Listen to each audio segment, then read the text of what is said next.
আসসালামু আলাইকুম।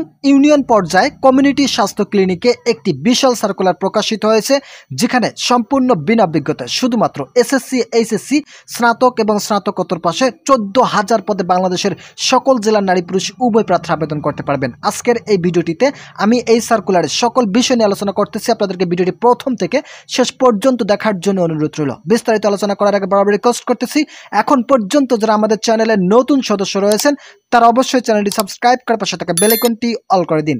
Community health care 14,000 পদ সৃষ্টি করবে সরকার। তৃণমূলে কর্মী বাহিনীকে শক্তিশালী করতে স্বাস্থ্য খাতে কমিউনিটি পর্যায়ে প্রায় 14,000 অস্থায়ী পদ সৃষ্টির অনুমোদন দিতে চলছে অন্তর্বর্তীকালীন সরকার।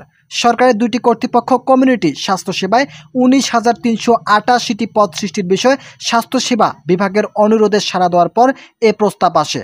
স্বাস্থ্যসেবা বিভাগের সূত্রে তথ্য জানা গিয়েছে, মন্ত্রিপরিষদ সচিব ডক্টর শেখ আব্দুর রশিদের সভাপতিত্বে প্রশাসনিক উন্নয়ন সংক্রান্ত সচিব কমিটির বৈঠকে প্রস্তাবটি পর্যালোচনার জন্য নির্ধারিত রয়েছে। অর্থ বিভাগ বাস্তবায়ন ইতিমধ্যেই 13,949টি পদের জন্য বেতন স্কেলের রূপরেখা নির্ধারণ করেছেন। জনপ্রশাসন মন্ত্রণালয় ও অর্থ বিভাগ কমিটির ক্লিনিক হেলথ সাপোর্ট ট্রাস্টের সাংগঠনিক কাঠামোর মধ্যে অস্থায়ী ভিত্তিতে এই পদ সৃষ্টি করতে সম্মত হয়েছে। একই সঙ্গে আসন্ন সচিব কমিটির বৈঠকে মন্ত্রণালয়, বিভাগ ও প্রতিষ্ঠান সহ বিভিন্ন সরকারি দপ্তরের জন্য অস্থায়ী ও স্থায়ী 172টি নতুন পদ প্রস্তাব পর্যালোচনা করা হয়। এদিকে সরকারি অন্যান্য সংস্থাগুলো নতুন পদ সৃষ্টির প্রস্তুতি নিচ্ছেন।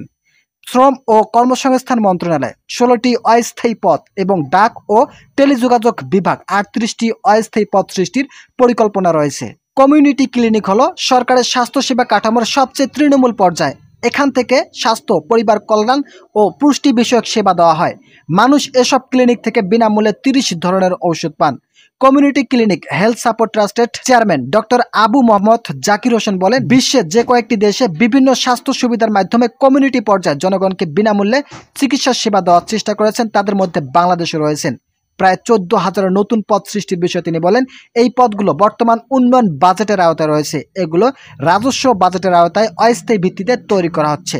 কমিউনিটি ক্লিনিক হেলথ সাপোর্ট ট্রাস্টের এক কর্মকর্তা বলেন, বর্তমানে সারা দেশে প্রায় 15,000 কমিউনিটি ক্লিনিক রয়েছে। এর মধ্যে 8,500 মেরামত করা দরকার। এছাড়াও সপ্তাহে 2 দিন ছুটি পাচ্ছেন এই কমিউনিটি ক্লিনিকের সরকারি চাকরিজীবীরা। তো বন্ধুরা, এই সার্কুলারটি এখন পর্যন্ত প্রক্রিয়াধীন অবস্থা রয়েছে। এই সার্কুলারটি কিছুদিনের মধ্যেই প্রকাশিত হতে যাচ্ছে। যে সকল সরকারি চাকরি প্রার্থী রয়েছেন তারা যদি এই সার্কুলারটি পেতে ইচ্ছুক হয়ে থাকেন, তাহলে অবশ্যই চ্যানেলটি সাবস্ক্রাইব করে পাশে থাকা বেল আইকনটি অল করে দিন, যাতে আগামীতে এই সার্কুলারটি যখন প্রকাশিত হবে তখন আপনাদের কাছে নোটিফিকেশন পৌঁছে যাবে। আর এই সার্কুলারটি দেখে আপনারা খুব দ্রুত সময়ের মধ্যে আবেদনটি সম্পন্ন করতে পারবেন। আজকের এই ভিডিওটি এ পর্যন্ত। ভালো থাকুন, সুস্থ থাকুন।